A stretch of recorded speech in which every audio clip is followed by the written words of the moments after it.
I just want to say to everybody, thank you so much for being here tonight. I'm really honored and flattered to have been invited to talk to you all. I love talking to writers and any artist in the theater community. It's like my favorite thing to do. And I'm hoping that you all got through this last year and a half as unscathed as possible and were able to continue your work. If there was anything that last year and a half did for us, it sure shut down the theater. But as far as development and being creative, it just proved to me that artists need to create, and we're not going to let a pandemic stop us. And that's what I saw from everybody who I worked with, and I hope that the same was true of all of you. We use the time wisely. So I'm excited to hear from you all tonight and see what you're up to.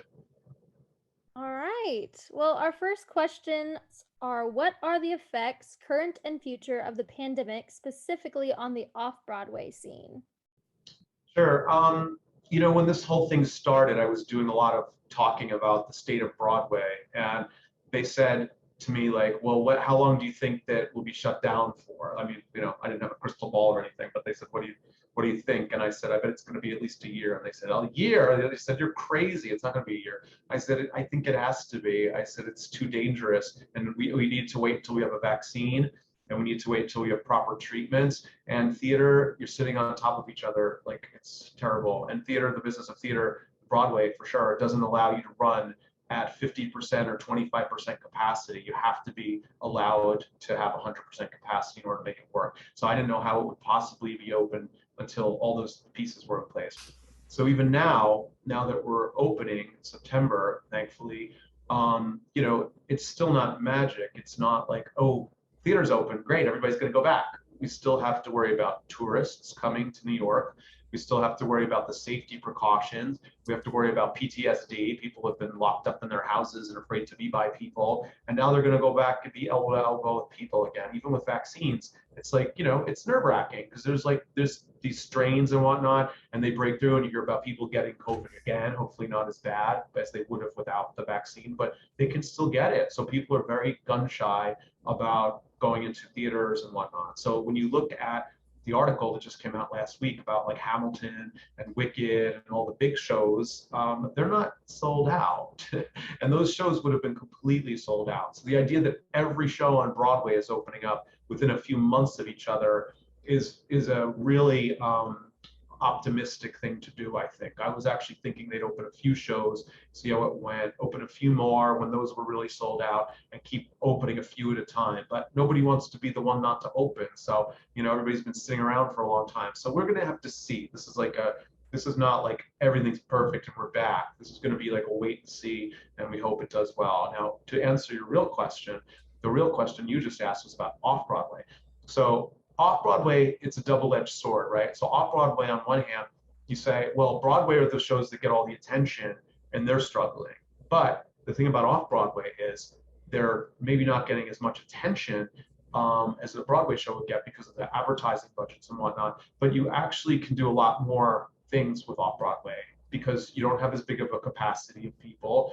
You can maybe afford, if you're with a not-for-profit, you can maybe afford to do things at a reduced capacity or reduced prices just to get the ball rolling again. So I think that off-Broadway, for different reasons than Broadway, I think it's got a pretty similar prognosis, right? But I think that there's a lot more flexibility for off-Broadway shows than there are for Broadway shows. Just the finances of Broadway don't allow you to do anything less than 100%, and they're expensive to run. So I think that for the right off-Broadway shows, they can do very well. And in my mind, I've always had certain shows that I think work well off-Broadway, and certain shows that don't. So as long as they pick the right ones to do it, I think that they can go. And we're not also relying on the tourists as much for off-Broadway shows. We're more relying on New York, tri-state area people to support those. So that's where maybe this is a good opportunity for some of those shows to shine, at least for a while we're getting ourselves back together. What advice would you give a writer aiming for an off-Broadway run that you wouldn't give to a writer planning to take their show on Broadway? I love that question because I'm developing a couple of off-Broadway type shows right now. And the way I look at it, right, like the economics is such that the first question I ask when somebody says, I have a play for off-Broadway, My first question is what? What do you think? What do I ask them? How How big many is the cast? characters are in it? Yes, thank you. How big is the cast? And then they say to me, it's 10 people. And I say, no, don't do it. Don't do it. Off-Broadway show of 10 people, please keep it small. You know, you have to keep that number small. You have to keep your budget simple. You can't have a lot of sets. You can't have a lot of crazy expensive things. So like I always say, if you're working on an off-Broadway show, keep it as small as you can and make it producible, because you're going to have people wanting to do this show and they're going to be look at it saying, I can't do 10 people in a commercial venture off Broadway. It's not going to pay back. You can't do it. And then you don't want it so like you've got to have the crystal chandelier, right? You can't be doing Phantom of the Opera off Broadway. It has to be nice and simple. So if you're writing, and I mean, I'm also going to say the caveat is I never tell people what they should write. I never advise that. But if you want your show to be seen, right? If you want people to produce it, then you really have to keep in mind, you have to have the producer's hat on while you're writing it and say, what can people do who will want to produce this show if it's too big? And that doesn't mean you shouldn't write what you want, but just be aware that people aren't going to produce it if it's too big and too expensive to do. So if I were advising on an off-Broadway show versus Broadway, where the sky's the limit, right? Well, Broadway, sure, you can do all the things. You can have a big cast if you want to. You can have, I mean, it's better to have a lower budget, sure, but you could have a big Les Miserables if you want. You could have a lot of sets. You could have all the things. You know, if you've got a $15 million budget, sure. But if you're doing off-Broadway, keep it small, keep it simple. And what's so important about off-Broadway to me is having some hook, having something to differentiate your show from all the other ones that are there, because you're not going to have the advertising budget of a Broadway show, and you're going to have to rise to the surface somehow, simply and fast, or otherwise you're not going to last. And also, once you get published and you're in that catalog over at Concord or Samuel French or DPS or wherever you end up being, you want something that people can scan through and say, oh yeah. Ooh, that sounds good. And they shouldn't have to read the synopsis, and they shouldn't have to know anything specific about it. But it's something in the title, it's something in the just a tagline. What is it these people are going to like? When you look at the really successful off-Broadway shows, there was like, the parody about Harry Potter. Everybody likes Harry Potter, at least a lot of people do. We had Byron's Cellar, which was, of course, the one-man show with Michael Urie was in, about Barbara Streisand's basement and his crazy tale that he told. One man, right? One person, simple set, and then it's something cool about like Barbara Streisand in her basement, right, where he's a store person. Those are the kind of shows that do well off Broadway. Nonsense, like silly things like that. Menopause the Musical, like those kind of things. You don't have to know anything about it to know it's good. And so those are great things you can do. Now, I realize not everybody's going to want to write those shows, right? You're going to want to write a play or something that's like heartfelt and whatnot. And just be ready for that. Be ready to figure out something about it that's going to appeal to people if you want to get the show seen, right? Like, I mean, you can do it. It won't be done a lot, but always keep that producer's hat in mind. Who's going to watch this show, and who's going to buy tickets, and who's going to get excited about it, and how are people going to pick it out of a big catalog of things, right? So that's what I think. So come up with a great title for it, right? If nothing else, at least have something that flies off the page and hits people in the face.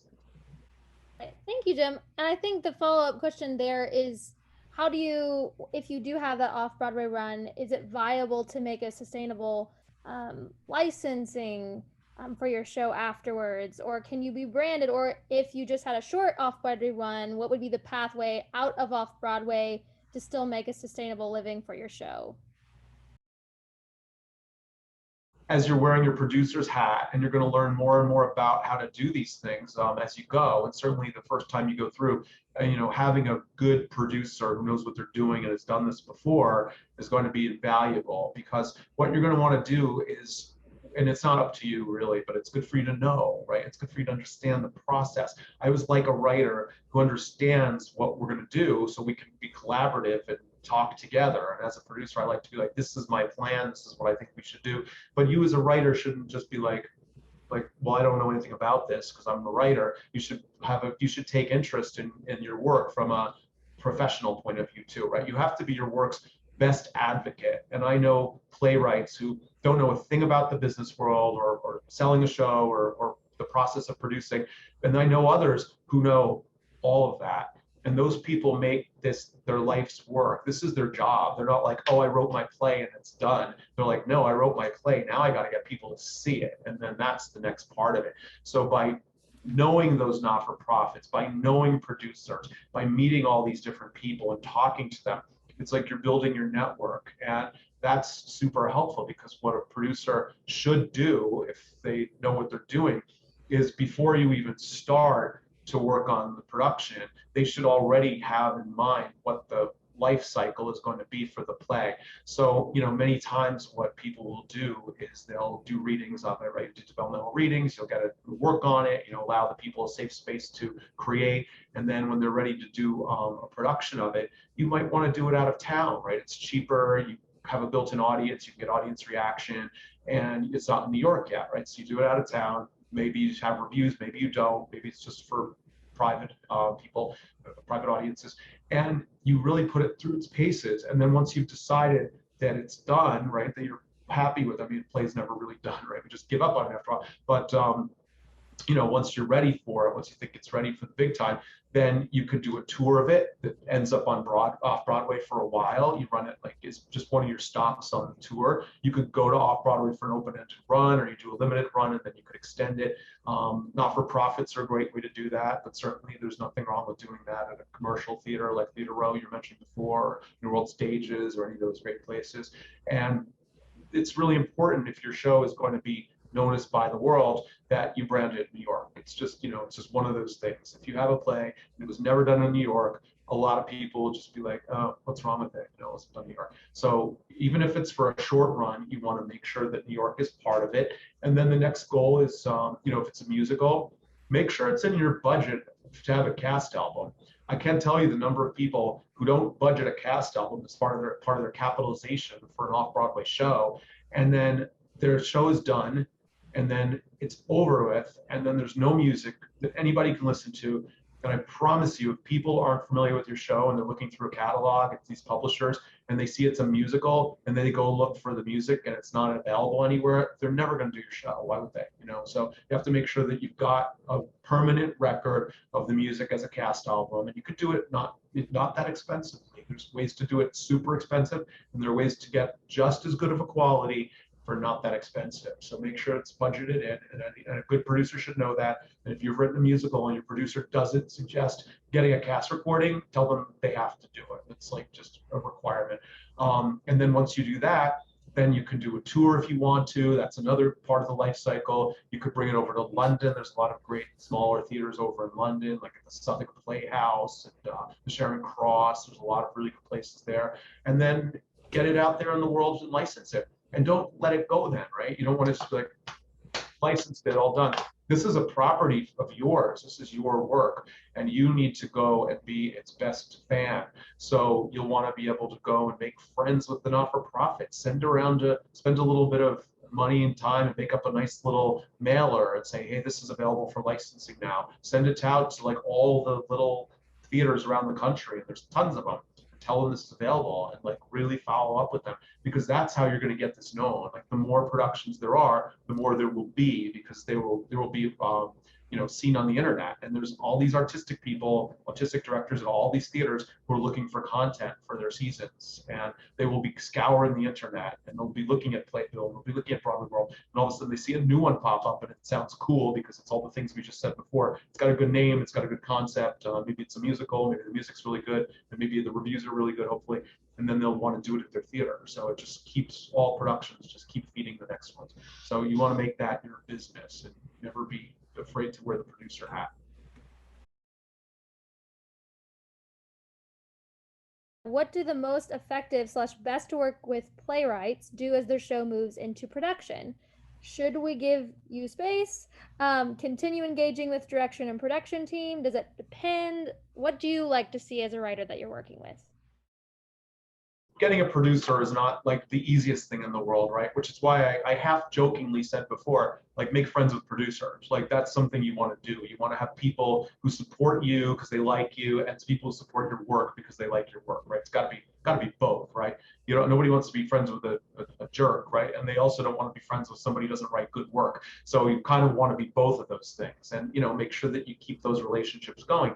And once somebody does sign on and shows interest in your piece, then to me, a good producer will keep in close touch with you, and you'll want to keep in close touch with them during the development process. So don't be afraid that you don't want to bother the person every 2 minutes, but you also want to keep in touch so they know you're around and that you're working and you're making progress. So when you come up with a new draft, if you've written a new song, all those things, like say, I've got a new draft, would you like to read it? And then let them read it. And then if they're local, go out for a drink, a coffee, or something like that, and catch up and talk about what the changes are and make sure that they're engaged. And then if you're not, just do it over Zoom or over the phone or something like that. But just keep that relationship going and building it, and they'll want to help you, right? If they like the work and they like you, they'll want to keep helping to bring that work forward. And they'll have suggestions. A good producer will have suggestions, and a good producer won't tell you to change what your concept is for the show. I mean, they'll hopefully be supportive, or they won't want to work on your show. But they may have things like, as a producer, when I work with writers, it's like, if I don't like the piece, I just won't be part of it, right? I'm not going to be like, hey, this piece would be great if only you made it about this totally different thing than you've written, right? That's not that helpful. But if you like the piece and you want to come on board, like I always consider myself like an educated audience member, where I can read it, or I can see a reading, and then I can say, I lost you here. I don't quite know what you're getting at, or this didn't really make sense to me. It's like, and then we could talk about it. And then as a writer, you can make a decision on what you want to do, if you want to do anything at all. But, that's kind of the collaboration I like. And then a director, the producer, if you have a director you've been working with, the producer will help bring that team together. And then you'll have your best friend and collaborator in the director, and then you'll work really closely with them to mold it and shape it. And I've worked with playwrights before who think that a director is sort of like going to do their bidding, and they're going to say like, well, I'm going to just do your play exactly as you wrote it, and it's going to be up on the stage. And that's not the way it works. Not a good Broadway director or a New York director, for sure. They'll want to mold that with you, and they'll want to be in the trenches. And a lot of writers, especially in the beginning, get offended if directors want to start working with them and giving them new ideas and want to shape things. But I always say, theater is the most collaborative art form, and when you find your people who you trust, you really need to like make that your team, your creative team, and allow them to speak and say what they feel and really listen to them. And if you disagree, you don't have to do anything that they say, but you also really owe it to them to do that. Because if you don't want to collaborate, then leave your play on your hard drive. You can have it all exactly the way you want. But if you want to have your show done for real, in a big professional way, rather than like some, we could do a little community theater, probably nobody will make you change anything there or encourage you to change it. But if you're going to do a really good project in New York and the like, you're going to need to collaborate with people and be open to that. So just, kind of get used to it and know that the people wouldn't be saying anything about your piece if they didn't like it. They would just say, I'm not going to be part of it with you, good luck. But if they like it and they're going to spend their time and whatnot, then it means that they care about it. So nothing should be seen as an insult. It's always in support of the piece being the best it can possibly be and helping you have another set of eyes from somebody who's vested in the project too. But once we've collaborated and we've gotten that work up on its feet and it's on a stage somewhere, what do you see the writer's role in that? Well, this is where the writer gets to, sit back and relax for a moment, right? But I think that there are going to be moments where interviews need to be done. There are moments where, maybe the writer has relationships with other theaters. Maybe the writer, this is where we get on that maintenance life cycle, and the writer can now say, hey, this is my property. I created this, and I need to make sure that it's in as many theaters as possible, because that may not be the producer's thing. Maybe it is, maybe it's not. Maybe once the run is done, or the tour, or whatever the end game is, maybe they're like, sure, I'm still interested in your piece now that it's published, but maybe they're onto another project. Maybe it's going to be there, but it's not their 100% focus. But you as a writer, will want to make that a big focus of yours because that's how you're going to make your money and keep your piece relevant. So that's kind of where what I think they should do. I think you start, and you could write another piece too, but you can definitely focus on getting your published piece seen by as many people as possible. Next question, once a production has been successfully staged somewhere, what is the process for converting the book into a form high schools, colleges, and local theaters can easily use to stage their versions? Well, I think if you've done the work up front to make a proper play and the make proper format that you would do for a professional production, I'm not sure that there's that much you have to do unless it's like a very adult topic and maybe you need to scale it down and maybe that's not the place for a high school play anyway if it's some very racy thing. But if it's like when they talk about musicals, right, like maybe this is what you're getting at, like if you did The Lion King or Little Mermaid, like all the Disney shows, all those Disney musicals all have a junior version of it. And I know there's like an Annie Junior and like some of those family friendly ones that are long 2.5 hour musicals. They've got a version that you could do in the schools. So that's something to think about, right? When you're writing, if you believe that this is something that would be appealing to young people, you might want to think as you're doing it, like, what can I do to make this simpler? Because some of those places they might want it to be like 75 minutes or 90 minutes or something based on limitations of young people. They might not want to do a 2.5 hour musical with an intermission, right? It might not be feasible. So you might want to just think about it as you're writing in the back of your mind, just like, what could I cut out to streamline this and make this a simpler show? But yeah, I think most times if it was a play, you probably don't need to do too much. But in the spirit of those junior type versions, I think that that's probably what you want to do.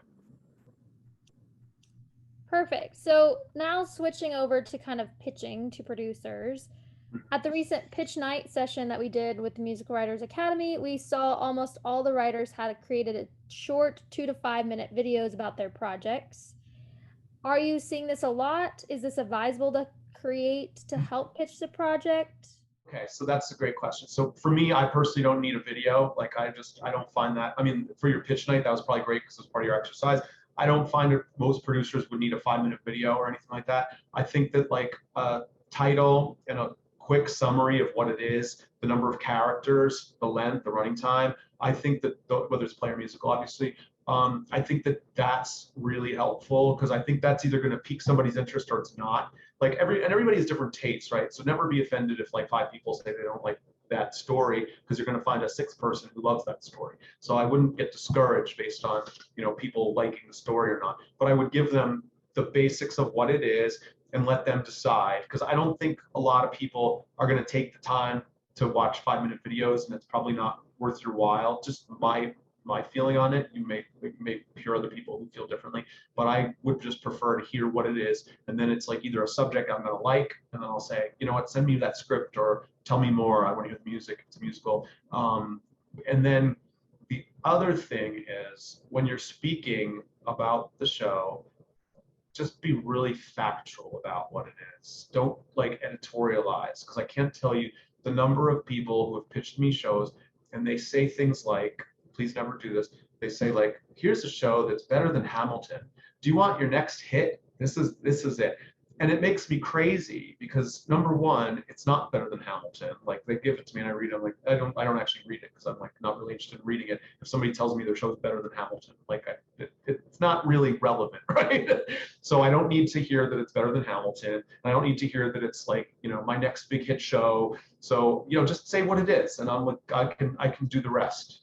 So yeah, just don't editorialize your own show. Just say what it is, and it will speak for itself. So that's kind of my recommendation on pitches. I think music is a great idea. Sure, I love the idea of the music thing. If it's somebody talking and pitching their show for 5 minutes, like I don't know that I need that, but I would love to hear music for sure. Yeah, little bits of music, and then if you like it, then you say, "Oh, could I listen to the whole demo?" Right? Yeah. I'm sorry if I was misleading there. I definitely think that music is great to hear, and little snippets is good too. Yeah. Thinking of just the practicality, do you think are sung through musicals more or less likely to be picked up for a production? as opposed to like a one with a libretto with a lot of with words in it.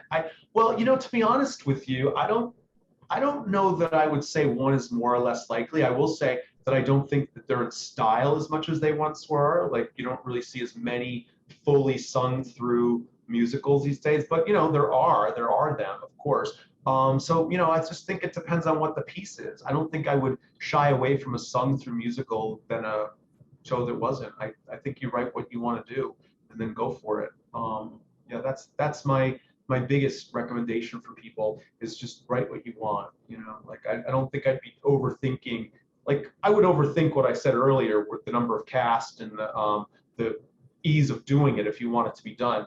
But I wouldn't really worry too much about it because I think you're going to find people who are going to like it, people aren't going to like it no matter what you do. I think you just have to do good quality work and whatever you feel you want to do, I would do. All right. And maybe we can bring it back in style. Maybe so. I think it's coming back in style actually. For a while it wasn't in style at all. Now it's coming back a lot more with like Six and all those kind of shows. So. Are a musical with smaller casts more likely to be picked up, especially compared to a musical requiring a very large cast? Yes, big yes, absolutely. Anything smaller and cheaper, less expensive, I should say, is more desirable for sure. But it doesn't mean you can't do big shows. People finance big shows all the time. But yeah, I definitely think you're going to get a lot more interest in something that's smaller. Especially now, like we're in a weird time right now with post-COVID, so I think people are going to be a little more careful about what they do going forward. What would you want to see from a writer that would be the most effective in communicating to you their project? I think I'm going to stand on what I said before. I think for me to see their project the best, it would be the title, it would be a very brief synopsis, just a few sentences of what the basic story is, what it's about, what our takeaway is from it, the running time, the number of characters, and if there's some special thing for a set, like if they said, oh yeah, you can use a unit set, it's really simple, not a lot of costume changes, like those are all things that would help me assess the complexity of that piece and how if it's something that I want to get into or not. And then if it's interesting, if it's not interesting, I'm going to know right away, right? If you said certain topics, I just wouldn't be interested, just me personally. But then there's other topics I would be very interested in. So I think it's just going to hit somebody one way or the other. Everybody's just people, and they probably produce shows that they're interested in themselves. All right. Do you have a schedule and or checklist of what should be completed in development from first read through to readings with songs, then to staged readings? Pitfalls, lessons learned, mistakes to never repeat, experience appreciated. Sure. I think that the first reading is always really interesting, right? Because like none of this stuff is easy, right? There's a lot of milestones along the way. It's like people say like, I'm just going to get a director. I'm just going to get all these people. I'm going to get all the and it's like getting a director is hard, right? Like especially a good director, you get a lot of directors, but if you get a good director, they're in demand, they're busy, they've got a lot of projects. So you want to make sure that you as a playwright get along with that director really well and that you're on the same page. And in the beginning, it's very easy to be like, oh, this director is excited about my piece or they want to work with me. And then you keep your mouth shut. And then it's like, that doesn't last long. You're not going to be able to continue that relationship long with your mouth shut because you're going to explode after a while. You're going to be really annoyed if you're not honest and you're just keeping it all bottled up for a while. So just be really honest the very first day you meet and make sure it's somebody that you can work with. You have to be able to like the director because they don't have to be your best friend, but you have to be able to respect what they're saying and agree with a lot of what they're saying and vice versa. So make sure that you collaborate well with the director, and then you'll do casting. So this first reading, those people may never be in your reading again, but they might just be in your first reading. But make sure they're people who will do justice to the work, right? They may not be the people you would put in a commercial run, but make sure they're people who make sense for the role. So, and the director will guide you with that, and so will the producer. But just always be like, will this person represent what I need to be done here, even if they're not my perfect choice for the role? And yeah, just hear it on its feet, right? Do like the reading, do table reads, get it up and going. Excuse me. And you'll be in good shape. And then go through that a bunch of times. And then once you feel like you've been through it enough, and do like a big staged reading. Let the director really have their hand in working the piece on its feet. Invite people you trust. Make sure that they're there. Give you feedback, honest feedback. You want to always encourage honest feedback. You know, like if you go and somebody says to you, as a playwright or a producer, if they say, "Didn't you like it? What'd you think? Wasn't it great?" And they're going to be like, "What am I going to say?" Like, "Oh yeah, it was really good." Yeah, I mean, but like, say, "I want your feedback." If some people come up with a survey, like, "Here's a survey, fill it out anonymously if you want to. Put your name, don't put your name, I don't care. But just be honest, because that's how you're going to get audience feedback." So always be ready to hear that. And I'm a writer as well, so I love feedback. But there's some feedback that's helpful, and there's some that's not. And I think that as a writer, you have to be aware of what that feedback that's going to be is helpful to you and what it's not. And you don't have to take every piece of feedback. You have to listen to it all, but you don't have to do anything about it. So if you read feedback and it said, "I think that you should have this play be about this other thing," then you throw it away, right? That's not what you wrote. But if they say, like, "I didn't understand this moment, like, why is this person doing this thing that doesn't resonate, and I don't understand why they did that," then you should probably take that under consideration and not be defensive about it, right? Somebody actually took the time to write that, and it was confusing to them, and they cared enough to write it. So definitely think about it. You know, there could be room for clarification.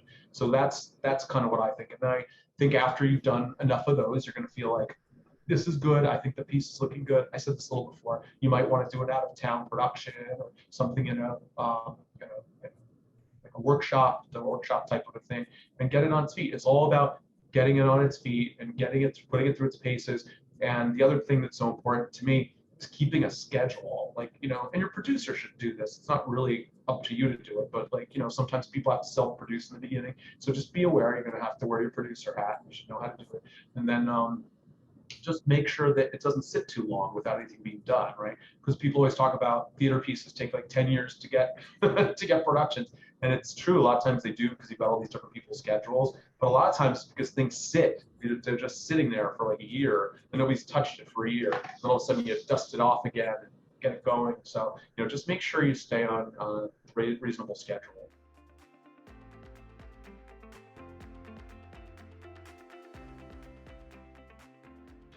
I have like two schools of thought on that. Number one, it definitely makes it so it's less expensive, because musicians are expensive. Now, when I do off-Broadway shows that include music, I usually try to keep it to 4 people. Like, I usually try to have it be piano, which is musical, and the music is the musical director, and then like drums, guitar, and bass. Usually that'll be the 4. But you know, I don't want to have a big, huge like orchestra band for an off-Broadway show. The problem is, right, tracks aren't they're not the easiest thing in the world to do either, because there's no room for error. And then also people really like live music when they see off-Broadway shows. You know, it's like that's the reason for going to live theater. So I almost feel like a little bit badly if I was ever going to do tracks. I've actually never done an off-Broadway show with tracks before. I know people do, and you can certainly figure it out, and it'll save you money.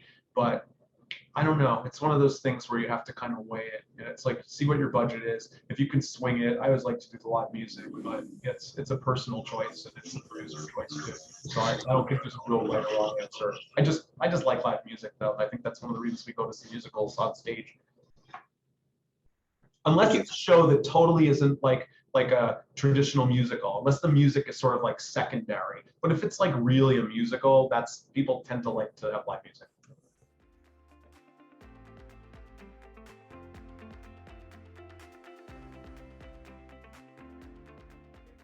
So here's what I would suggest. When you have your definitive production, whatever that is in your mind, right? If you said, like, "I want this Philly production, that's going to be my big splash. I'm going to license it after that. I'm going to forget New York," then I say do your cast recording then.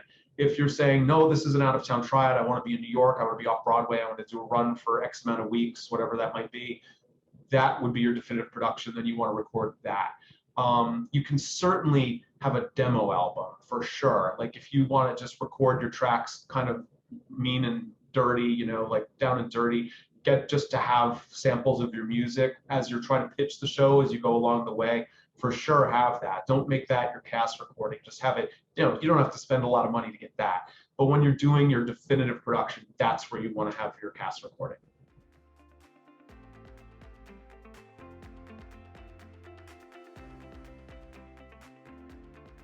So, I think that what happens in development, because things change a lot, right? So you really don't need, for me at least, a full score right in the beginning. In fact, there's a lot of people, and when you say a score, I just want to make sure I've got the right thing. Do you mean like all the instrumentation and everything's perfect and ready to go? Like, okay, so I did a show off Broadway a few years ago called Unexpected Joy, and it was a 4-character show, and we had a 4-piece band.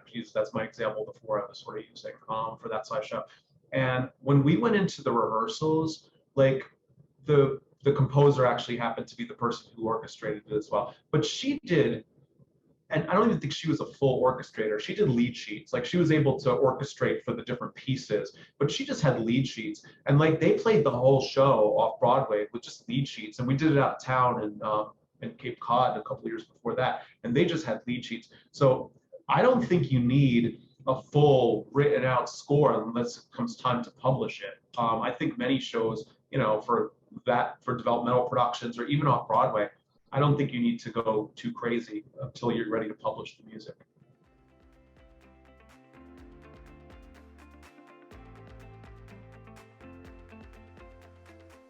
If you've got a really strong score that can kind of live on its own and generate some interest, I think that's great. I don't know if it works for every single show, but I think it for sure can work for a lot of them. And if that's something that you like to do, I mean, sometimes people do a concept album and they get stars, either Broadway stars or whoever, to record each of the songs. So it's not necessarily in context of the show itself, but it's a way to get the music out in the world and people like it. Yeah, when we did Be More Chill, I mean, that came in with an audience. It was already set, especially for off Broadway. Broadway was a bigger sell, as we found out, but it's like, and then you're right, and it had a certain audience age group, and the parents were willing to go spend $50 a ticket or $75 a ticket, not as excited to go spend $180 a ticket. So it was an interesting lesson there. But I think that if you want to go and build that audience for yourself before you even get to the stage, there's no downside in that.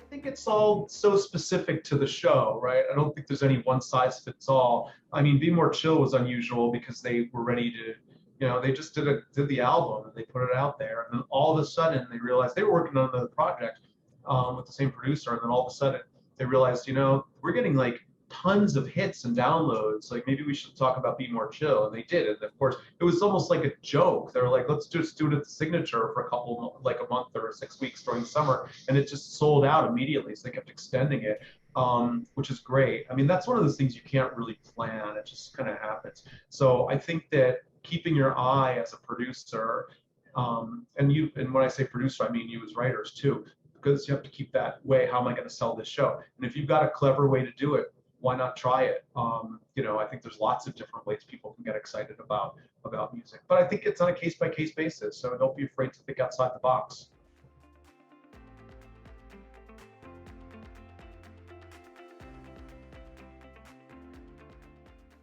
It depends. I mean, like it's not a long run, but how did people react to it?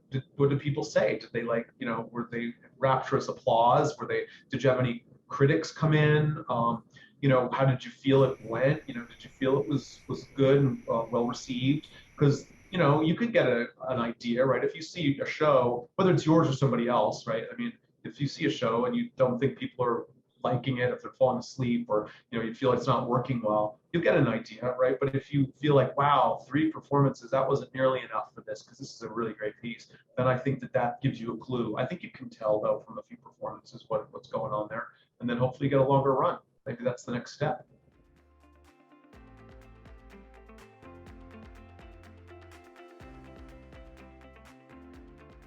Well, you know me, I love festivals. Festivals are a great place to showcase new material. and you should try to keep it as inexpensive as you can to do it, because the only people who will ever make money on the festival are the people running the festival. It's a very big money maker for them. Now, some festivals are bigger money makers for the festival people than others. I was always a big fan of the Midtown Festival because I felt like it was at least fairly run, and you still were going to basically get back $5 after you spent whatever you spent to do your show. But it was a fun way to really get it out there and to put a show through its paces, and get some attention and get some press. And I enjoyed that spirit of creating with all these other folks. And you sort of hopefully had a built-in audience as you have people promoting, the festival being promoted, and hopefully if your show sort of like stood out and for some reason, people would go to see it.